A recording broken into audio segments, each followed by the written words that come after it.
এবং আল্লাহ সূরা বাকারার মধ্যে বলেছেন ওয়াল্লাহু মুহিতুন বিল কাফিরিন, আল্লাহ কাফেরদের দ্বারা ঢাকিয়া আছেন। এখন এইটা আমাদের সমাজে উল্টা অর্থ করে যে কাফেরদেরকে আল্লাহ ঢাকিয়া রাখছে। যদি কাফেরদেরকে আল্লাহ ঢাকিয়াই রাখে তাহলে প্রশ্ন আসে, এই এত কুফুরি তাহলে কে করে? কাফেরেরা তো ঢাকা, কুফুরি কে করে? এখন করে কেমনে? সারা কোরআনে কোথাও আছে যে মুহাম্মদ যায়কাতুল মাউত? না, আছে কুল্লু নাফসুন যায়কাতুল মাউত, প্রত্যেক নফস মৃত্যুর স্বাদ গ্রহণ করবে। এখন মুহাম্মদ নফস, এইটা জগতে কোন আলেম প্রমাণ করতে পারবে? মুহাম্মদ সাল্লাল্লাহু আলাইহি সাল্লাম যে নফস, এটা জগতে কোন আলেম প্রমাণ করতে পারবে? পারবে না। মুহাম্মদ কাকে বলে? মারা গেলে আল্লাহ, এই রেফারেন্সে দেখা যায় আল্লাহ মারা যায়। আর রুহের লেগা যারা সোয়াব পাঠায় তারা আল্লাহর লেগা সোয়াব পাঠায়। রুহের মাগফিরাত যারা কামনা করে তারা আল্লাহর মাগফিরাত কামনা। বিসমিল্লাহির রহমানির রহিম। ইয়া আইয়ুহাল্লাযীনা আমানুস্তাঈনু বিস-সাবরি ওয়াস-সালাত ইন্নাল্লাহা মা'আস সাবিরিন বাল নাকযিফু বিল হাক্কি আলাল বাতিলি ফায়াদমাগুহু ফাইজা হুয়া যাহিকু ওয়ালাকুমুল ওয়াইলু মিম্মা তাসিফুন। সাদাকাল্লাহুল আযীম। আমি যে আয়াতটি পাঠ করলাম প্রথমে যে আয়াতটি, এটি সূরা বাকারার। আল্লাহ বলতেছেন, হে আমানুগণ, তোমরা আল্লাহর মস্তানি সাহায্য চাও ধৈর্য এবং সবুরের মাধ্যমে, নিশ্চয়ই আল্লাহ ধৈর্যশীলের সাথে থাকে। আর দ্বিতীয় যে আয়াতটি পাঠ করলাম, বাল নাকযিফু বিল হাক্কি আলাল বাতিলি ফায়াদমাগুহু ফাইজা হুয়া যাহিকু ওয়ালাকুমুল ওয়াইলু মিম্মা তাসিফুন আমা হেনা হ এন বহ তাসিফুন। আল্লাহ রাব্বুল আলামিন বলতেছেন, বাল বরং নাকযিফু বিল হাক্কি, বরং আমরা যখন সত্য দিয়ে আঘাত করি, আলাল বাতিলে, আলাল উপরে, বাতিলে মিথ্যার, আমরা যখন সত্য দিয়া মিথ্যার উপরে আঘাত করি, মিথ্যা চূর্ণ বিচূর্ণ হইয়া যায়, মিথ্যা ধ্বংস হইয়া যায়। এবং আল্লাহ সূরা বাকারার মধ্যে বলেছেন ওয়াল্লাহু মুহিতুন বিল কাফিরিন, আল্লাহ কাফেরদের দ্বারা ঢাকিয়া আছেন। এখন এইটা আমাদের সমাজে উল্টা অর্থ করে যে কাফেরদেরকে আল্লাহ ঢাকিয়া রাখছে। যদি কাফেরদেরকে আল্লাহ ঢাকিয়াই রাখে তাহলে প্রশ্ন আসে, এই এত কুফুরি তাহলে কে করে? কাফেরেরা তো ঢাকা, কুফুরি কে করে? এখন হালের এই উমাইয়া আব্বাসিয়া দর্শনের যারা নাকি অনুসারী, উমাইয়া আব্বাসিয়া রাজবংশের যারা অনুসারী, তারা বলে যে আল্লাহ কাফের গোটাইয়া রাখছে, আর আল্লাহ কইতেছে কাফেরের আল্লাহরে ঢাকিয়া রাখে। যেরকম মিথ্যাবাদী সত্যকে ঢাকিয়া রাখে। আমি আজকে আপনাদের সামনে আমার দয়াল মুর্শিদ কালান্দার বাবা জাহাঙ্গীর বা ইমান আল সুরেশ্বরী ফিয়ানহুর লিখিত সুফিবাদ আত্মপরিচয়ের একমাত্র পথ, এই কিতাবটি থেকে একটু অংশ পড়ে শোনাতে চাই। ওর উপরে আমি আলোচনা করব। আমার দয়াল মুর্শিদ এই কিতাবটিতে লিখেছেন, উমাইয়া এবং আব্বাসীয় রাজবংশের দ্বারা কত মিথ্যা হাদিস রচনা করে যে মুসলমানদের সর্ববিষয়ে পিছনে ফেলে দিয়েছে, তা এই বিজ্ঞানের যুগে হারে হারে টের পাচ্ছি। মুসলমানদের যে কত বড় অপূরণীয় ক্ষতি করে গেছে এই উমাইয়া এবং আব্বাসীয় রাজবংশ, তার বিশদ ব্যাখ্যা সহ একটি একটি করে ধরে দিলে এক বিশাল ফেরেশতি লেখা হয়ে যাবে।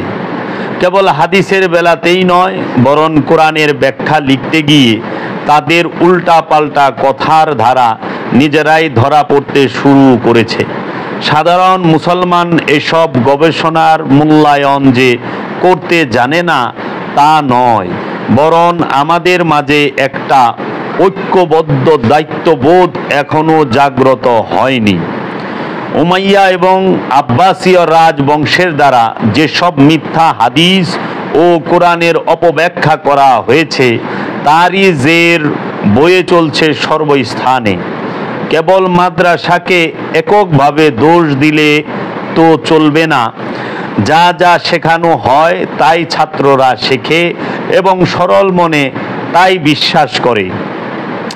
আমি বলবো এক কথা অথচ লিখছি আরেক কথা, অনেকটা বাধ্য হয়ে, তাও একই কথা বারবার লিখতে হচ্ছে।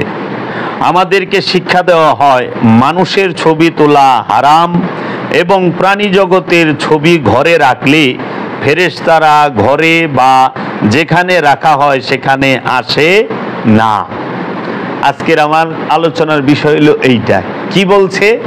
আমাদের মাদ্রাসা যে ছাত্রদেরকে শিক্ষা দেওয়া হয় এবং সমাজে আলেম উলামারা বলে থাকেন এবং ওয়াজ করে থাকেন অনেক দলিল রেফারেন্স দিয়ে, সেটি কি যে মানুষের ছবি তোলা হারাম এবং প্রাণী জগতের ছবি ঘরে রাখলে, মানে প্রাণী জগতের যে কোনো পশু পাখির ছবি যদি তুমি ঘরে রাখো, সেই ঘরে বা যেখানে রাখা হয় সেখানে ফেরেশতা আসে না। এবং আমি যে আলোচনা করি, আমার অনেক সময় আমার মাথার উপরে আপনার দেয়ালের মধ্যে আমার মুর্শিদের ছবি টাঙানো থাকে, এখনো অনেক ছবি আছে। তো অনেকে আমার আলোচনায় কমেন্ট করে এবং গালাগালিও করে যে তোর ঘরে ছবি তুই আবার কথা কস। এখন যে ব্যক্তিটা বলতেছে ফেসবুকে গাইলেইতেছে, তার নিজের প্রোফাইলেই ছবি আছে, তার নিজের প্রোফাইল পিকচারে ছবি আছে। এখন ওনাকে যখন বলি ভাই আপনার প্রোফাইল পিকচারে তো ছবি, কয় প্রোফাইল পিকচারে ছবি দেওয়া জায়েজ আছে, দেওয়ালে টাঙ্গাই না জায়েজ নাই। ও তাই নাকি? ফতোয়া আছে মাশাআল্লাহ, ওইটা আমি পরে আইতাছি, আগে বাবা জানের বাণীটা বইলা নেই। আমাদেরকে শিক্ষা দেওয়া হয় মানুষের ছবি তোলা হারাম এবং প্রাণী জগতের ছবি ঘরে রাখলে ফেরেশতা ঘরে বা যেখানে রাখা হয় সেখানে আসে না। প্রাণী জগতের ছবি যারা আঁকে তাদের অনেক অনেক রকম শাস্তির ভয় দেখানো হয়। এতে ফলটি কি দাঁড়িয়েছে? বাবা জাহাঙ্গীর জিজ্ঞেস করছে, প্রশ্ন করছে, এতে ফলটি কি দাঁড়িয়েছে? প্রাণীবিদ্যা তথা জিওলজি, প্রাণীবিদ্যাকে আপনার বিজ্ঞানের ভাষায় বলে জিওলজি। এই জিওলজি একদম গায়েব, মানে মুসলমানের মধ্যে প্রাণীবিদ্যাই নাই। প্রাণীবিদ্যা পড়তে গেলেই প্রাণীদের ছবির প্রয়োজন, সুতরাং ছবিও নেই, প্রাণীবিদ্যা অর্জনের প্রশ্নই উঠে না। প্রাণীবিদ্যা বাদ দিয়ে চিকিৎসা বিজ্ঞান একদম অচল। ঔষধ আবিষ্কারের প্রশ্নে প্রাণীবিদ্যার কতটুকু প্রয়োজন পড়ে তাও কি বলে দিতে হবে? এদের দৃষ্টিভঙ্গি গ্রহণ করলে আধুনিক চিকিৎসা বিজ্ঞানই থাকে না। অথচ মেশকাত শরীফে মা আয়েশা হতে শুরু করে বড় বড় সাহাবাদের মুখ দিয়ে প্রায় আনুমানিক 200 বছর পর এই রকম হাদিসগুলো বলানো হয়েছে। যারা হাদিস সংগ্রহের ইতিহাস জানেন তাদের মনে মনে এই সব মহান সাহাবাদের উপর শ্রদ্ধা ও ভক্তির অভাব দেখা যায়, অথচ এরকম হাদিস তারা বলতেই পারেন না। আবার অনেক বিষয়ে একটু ভালো করে লক্ষ্য করবেন যে সেই বিষয়টির উপর পক্ষ এবং বিপক্ষে দুই প্রকার হাদিস পাবেন। মহানবী কি এই রকম ভুরি ভুরি উল্টা পাল্টা কথাবার্তা বলতে পারেন? কখনোই না। এই রকম ভুরি ভুরি উল্টা পাল্টা কথাবার্তা প্রায় বিষয়ে এমন চিকন চালবাজি করে বানানো হয়েছে, তাতে মাদ্রাসার ছাত্রদেরকে আমি দোষ দিতে চাই না, এই জন্য যে তাদেরকে যা পড়ানো হয় তাই পড়েছে এবং অনেক ভুল শিক্ষা দেওয়া হচ্ছে। এজন্য দায়ী কারা? প্রশ্ন করেছে। মূল দায়ী উমাইয়া এবং আব্বাসিয়া রাজবংশের খলিফারা, যারা নবী এবং নবীর বংশধর এবং নবী প্রেমিকদেরকে দেখতেই পারতো না। যেমন ধরুন মহানবীকে একদম ছোট করার এক অপূর্ব কৌশল আবিষ্কার করেছে এরা।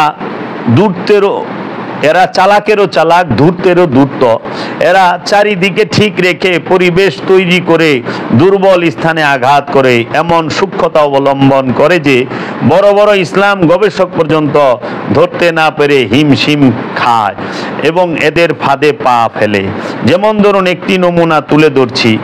এরা প্রথমে আসল কথাটি না বলে সেই সাহাবাকে সবচাইতে উঁচু আসনে উঠাবেন, তারপর কেবল উঁচু আসনেই বসিয়ে শেষ করবে না, তারা সেই সাহাবাকে পাল্লা বাটখারা দিয়ে ওজন মাপার আজগুবি কৌশলী প্রথমে তুলে ধরবেন।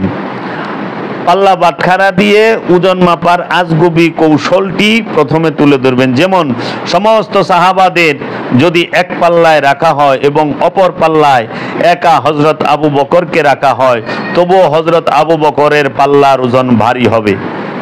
এইরকম আমরা ওয়াজে শুনি। হজরত আবু বকরের পাল্লা ভারী হোক, এতে আমাদের কোনো আপত্তি নেই, কিন্তু সব রকম আপত্তিগুলো তখনই উঠে আসে যখন আব্বাসীয় রাজত্বের সংগ্রহ করা একটু গুরুত্বপূর্ণ এবং মারাত্মক আঘাত করা এবং কোরআন বিরোধী হাদিসখানা এই মহান সাহাবার মুখ দিয়ে বলানো হয়েছে। হাদিসটি বানানোর কৌশলটি এত চাতুর্যপূর্ণ যে সরল মানুষ সত্য বলে মনে করবে, জ্ঞানী লোকেরা চিন্তায় পড়ে যাবে কোরআন বিরোধী বলে। এবং এখানেই শেষ নয়, বরং হজরত আবু বকরের উপর উচ্চ ধারণাটি তো থাকেই না, বরং তার নামটি পর্যন্ত গলা খেকুনি দিয়ে নিচু স্তরে একান্ত বাধ্য হয়ে নিতে হয়। আমি অনেক খানকার শরীফে বহু মুসলমানকে হজরত আবু বকরের নামটি পর্যন্ত উচ্চারণ করতেও দেখিনি। সেই সঙ্গে হজরত উমর, হজরত উসমান, হজরত তালহা, হজরত জুবায়ের, হজরত আব্দুর রহমান ইবনে আউফ সম্পর্কে এমন সব ঐতিহাসিক কথাবার্তা তুলে ধরেন যে ভক্তি তো দূরের কথা, বরং নানা প্রকার বিরূপ মন্তব্য ছুড়ে দেওয়া হয়। আপনিও তাদের কথাবার্তা কিছুদিন শুনলে সন্দেহপ্রবণ হয়ে ওঠার সম্ভাবনা উড়িয়ে দিতে পারবেন না। কারণ উমাইয়া এবং আব্বাসিয়া রাজবংশের দ্বারা যে সব মিথ্যা হাদিস বানানো হয়েছে, সেই হাদিসগুলোর চুলচেরা বিশ্লেষণ ও ব্যাখ্যা দিলে আপনিও ভরকে যাবেন। এই রাজতন্ত্র সত্যের সঙ্গে মিথ্যাকে এমনভাবে মিশিয়ে দিয়েছে যেমন দুধের সঙ্গে পানি মিশিয়ে দেওয়া হয়। খালি চোখে পানি ধরার যেমন উপায় থাকে না, তেমনি এই বানানো হাদিসগুলো ধরতে কষ্ট হয়। তবে দুধে পানি কতটুকু মেশানো হয়েছে সেটা যন্ত্র দিয়ে পরীক্ষা করলেই পরিষ্কার ধরা পড়ে যায়। তেমনি কোরআনের সামনে রেখে হাদিসগুলো পরীক্ষা করার একটানা গবেষণায় ধরা পড়তে বাধ্য এবং ধরা পড়ে যায়। যেমন ধরুন হজরত আবু বকরকে দিয়ে বলানো হচ্ছে এইভাবে যে যারা মোহাম্মদের পূজা করতে তারা জেনে রাখো যে আজ মোহাম্মদ মৃত, এবং যারা আল্লাহর পূজা করো তারা জেনে রাখো আল্লাহ চিরজীবন্ত। নাউজুবিল্লাহ মিন যালিক। জলিলুল কদর সাহাবা হযরত আবু বকর সিদ্দিক তিনি কি বলতে পারেন যে আজকে জেনে রাখো মোহাম্মদের পূজা যারা করো মোহাম্মদ মৃত? যেদিন রাসূল ওফাত হয়েছেন সেই দিনের এই হাদিসটাকে ওই রেফারেন্স দিয়ে বলে। আব্বাসীয়দের বানানো হাদিসটি যে কোনো অবস্থাতেই কেটে না, আব্বাসীয়দের বানানো হাদিসটি যে কোনো অবস্থাতেই টেকে না তার দলিল কোরআনে এবং সহি হাদিস হতে তুলে ধরলেই পরিষ্কার বোঝা যায়। মহানবী একজন সামান্য উম্মত, যিনি আপন নফসের বিরুদ্ধে আল্লাহর রাস্তায় যুদ্ধ করে শহীদ হয়েছেন, তাকে মৃত বলতে কোরআন মানা করেছে। বরং ধমকের ভাষায় বলা হয়েছে কখনোই মৃত বলো না, যদিও তুমি দেখছো মৃত, কিন্তু সে কখনোই মৃত নয়। এটা তোমার বুদ্ধি, বিচার এবং মাথার সমস্ত চিন্তাধারা বিশ্বাস করতে চাইবে না, তথা তোমার মস্তিষ্ক এই গোপন সত্যটি ধারণাই করতে পারবে না। সূরা বাকারার 154 নম্বর আয়াতের ভাবার্থ এ কথাই বলা হয়েছে। আবার কোরআনে সূরা আলে ইমরানের 169 নম্বর আয়াতে আল্লাহ এই কথাই বলেছেন যে সূরা বাকারার 154 নম্বর আয়াত আল্লাহ বলছেন ওয়ালা তাকুলু লিমান ইয়াকতালু ফি সাবিলিল্লাহি আমওয়াত বাল আহইয়াউন ওয়ালাকিন লা তাশউরুন। খবরদার, যারা আমার রাস্তায় শহীদ হয়েছে, আল্লাহর রাস্তায় শহীদ হয়েছে, তাদের মৃত বলিও না, বরং তারা জীবিত, তোমরা তা বুঝতে পারো না। এবং আল্লাহ সূরা আল ইমরানের 169 নম্বর আয়াতে বলছেন, ওয়ালা তাহসাবান্নাল্লাযীনা কুতিলু ফী সাবিলিল্লাহি আমওয়াত বাল আহইয়াউন ইনদা রাব্বিহিম ইয়ারযুকুন। খবরদার, যারা আমার রাস্তায় শহীদ হয়েছে, কতল হয়েছে, তোমরা তাদেরকে মৃত বলিও না, বাল বরং আহিয়া, তারা জীবিত, ইনদা রাব্বিহিম ইয়ারযুকুন, ভেতরে ভেতরে তারা রবের তরফ হইতে রিজিক পাইতেছে। এখন আল্লাহর রসুলের একজন উম্মত, সে যদি আল্লাহর রাস্তায় কতল হওয়ার পরে না মারা যায়, তাহলে সরকারে দু আলম রাহমাতাল লিল আলামিন কিভাবে মারা যায়? এই হাদিসটা তো কোরআনের সাথে সাংঘর্ষিক হয়ে যায়। যে হযরত আবু বকরের মুখ দিয়ে যে হাদিসটা বলানো হয়েছে, যে হযরত আবু বকর সিদ্দিক বলেছেন, যারা মুহাম্মদের পূজা করতে, তারা জেনে রাখো যে আজ মুহাম্মদ মৃত, এবং যারা আল্লাহর পূজা করো তারা জেনে রাখো আল্লাহ চিরজীবন্ত। নাউযুবিল্লাহি মিন যালিক। এই হাদিসটা কখনোই হযরত আবু বকর সিদ্দিক বলতে পারেন না। এটা উমাইয়া আব্বাসিয়া রাজবংশের ঘোর চক্রান্ত। কোরআনের সাথে হাদিস সাংঘর্ষিক। কারণ তোমরা দেখো যে 2014 সালে, না 2014 সালে, হ্যাঁ 2014 সালে আমার মুর্শিদ কালান্দার বাবা জাহাঙ্গীর বা ইমান আল সুরেশ্বরীর একজন সাধক খলিফা, তার নাম আজিজ মস্তান। সেই আজিজ মস্তানে উনি ইন্তেকাল করছে 1 বছর আগে। 1 বছর পরে তাকে কবর থেকে উঠানো হয়েছে। তার দেহ মোবারকটা, তার দেহ মোবারক একটা পশমও নষ্ট হয় নাই, অক্ষত রয়েছে। বাবা জাহাঙ্গীরের মুরিদ খলিফা আজিজ মস্তান, বাড়ি হইল ঢাকা জেলার নবাবগঞ্জ থানার কলাকুপা বান্দুরায়। হ্যাঁ, এইটা যুগান্তর পেপারে আসছিল 2014 সালের জানুয়ারি মাসের পেপারে এই খবরটা আসে যুগান্তরে। হ্যাঁ, তো একজন সাধক, একজন ওলিয়ে কামেলের খলিফার দেহ হইতো নষ্ট না। আমরা দেখি না অনেক সময় কবর খুঁজতে গেলে যে 45, 60 কিংবা 30 বছর পূর্বে ওনাকে এই কবরে দাফন করা হয়েছে, এই দেহটা নষ্ট হয় নাই। অনেক আছে না, অনেক পাওয়া যায়। তা আল্লাহর একজন নেককার বান্দার দেহটাই তো নষ্ট হয় না, তাহলে আল্লাহর রসুল রাহমাতাল লিল আলামিনের দেহ মোবারক কিভাবে নষ্ট হয়? আর আসে মৃত্যুর কথা। আরে মুহাম্মদ সাল্লাল্লাহু আলাইহি সাল্লাম তো কারো পিতা না, তো মুহাম্মদ সাল্লাল্লাহু আলাইহি সাল্লাম মৃত্যুবরণ করে কেমনে? সারা কোরআনে কোথাও আছে যে মুহাম্মদ যায়কাতুল মাউত? না, আছে কুল্লু নাফসুন যায়কাতুল মাউত, প্রত্যেক নফস মৃত্যুর স্বাদ গ্রহণ করবে। এখন মুহাম্মদ নফস, এটা জগতে কোন আলেম প্রমাণ করতে পারবে? মুহাম্মদ সাল্লাল্লাহু আলাইহি সাল্লাম যে নফস, এটা জগতে কোন আলেম প্রমাণ করতে পারবে? পারবে না। মুহাম্মদ কাকে বলে এই ভেদ রহস্য তারা জানে না, তাদের জানা নাই।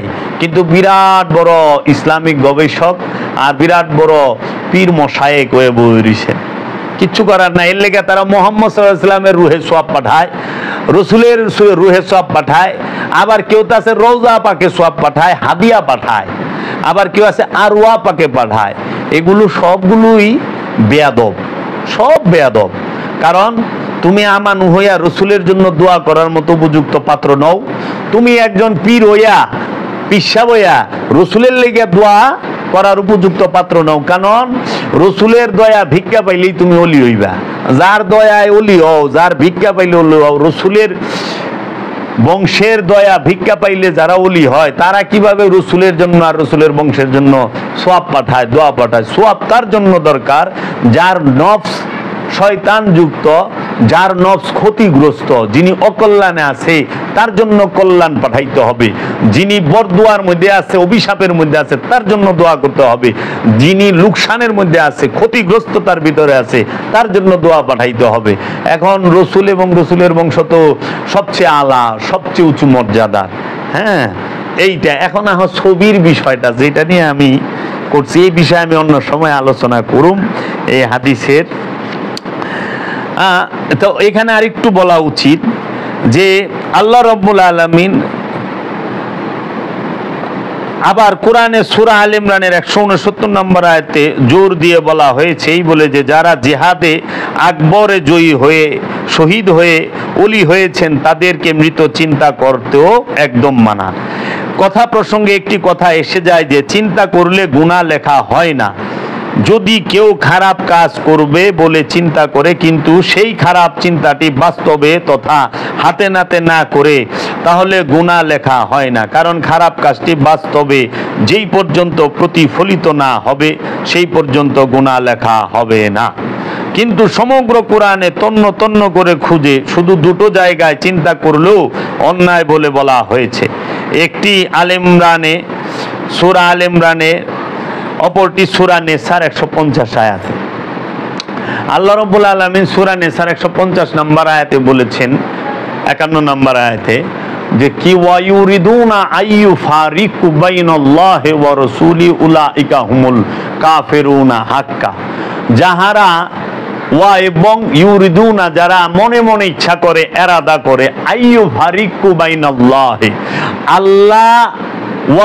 আল্লাহ এবং রসুলের মধ্যে পার্থক্য করার মনে মনে চিন্তা করে, ইচ্ছা করে, তাহারাই হইল 100% কাফের। কাফেরুনা হাক্কা, 100%। ওয়ায়ুরিদুনা আইয়ুফারিকু বাইনাল্লাহি ওয়া রাসূলি উলাইকা হুমুল কাফিরুনা হাক্কা।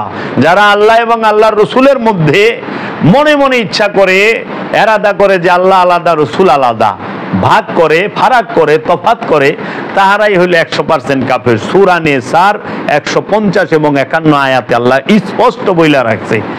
আর এখন যাহারা বলে রসুল মৃত, হ্যাঁ, নাউযুবিল্লাহি মিন যালিক, নবী করিম সাল্লাল্লাহু আলাইহি ওয়াসাল্লাম ইন্তেকাল করছেন, মারা গেছেন, মৃত, নাউযুবিল্লাহি মিন যালিক, তাদের তো ঈমানই নাই। কারণ রসুল মারা গেলে আল্লাহ, এই রেফারেন্সে দেখা যায় আল্লাহ মারা যায়। আর রুহের লেগা যারা সোয়াব পাঠায় তাহারা আল্লাহর লেগা সোয়াব পাঠায়। রুহের মাগফিরাত যারা কামনা করে তারা আল্লাহর মাগফিরাত কামনা করে, নাউযুবিল্লাহি মিন যালিক। আল্লাহর লেগা হনে মুসলমানরা দোয়া করা শুরু করে দিছে, আল্লাহ ওই যে কয় না, রুহে সওয়াব পাঠায় দেন, তার রুকে জান্নাতুল ফেরদাউস নসিব করে দেন, এরকম করে কয় না, সুন্দর করে। আর তারা কাইন দেন নলি ডলি, রুহেরে জান্নাতুল ফেরদাউস দেয়। আরে রুহের পায়ের তলে সারা সৃষ্টি জগৎ সবকিছু থাকে। জান্নাতের স্রষ্টাই তো আল্লাহ, তা আল্লাহরে জান্নাতুল ফেরদাউস নসিব করবার কইতেছ মোল্লা? বড়ি বদনসিব কি বাত হ্যায়, বড় দুঃখজনক কথা। এর জন্য কেউ যেন ভুলেও রুহে সোয়াব না পাঠায়। সোয়াব পাঠাইলে নফসের জন্য পাঠায়েন, যেই নফস খান্নাস রূপী শয়তান যুক্ত, খান্নাস রূপী শয়তান যুক্ত।